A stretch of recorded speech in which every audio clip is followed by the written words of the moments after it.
ఇహముఖి పరముఖి నడుమన గడప ఇదే తిరుపతి.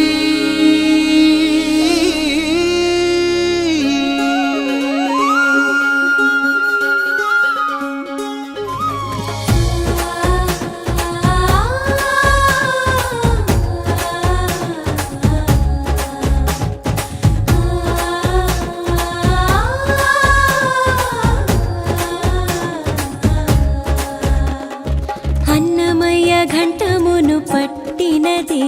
చటి పరమాత్మలో కలిసినది చుట్టూ ఉన్న పల్లెలన్నీ కలుపుకొని జరిపే గంగమ్మ జాతర ఇచటే గిరిపై ప్రభువుకే పట్టంగా ఎదపై నిలిపిన పట్నమిది బిడ్డనే భుజముపై మోయంగా తానే తండ్రిలా మారినదే తానే తిరుపతి సాగినదే జనులే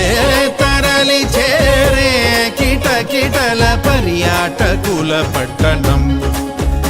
ఎవరు మరిచిపోని అనుభవము ఇచ్చేటి గొప్ప పట్టణం అటు పుణ్యాత్ముల ఇటు పాపాత్ముల ఇరు పాదాలనే తను మోసేనుగా శుభ కార్యాలకి చిరునా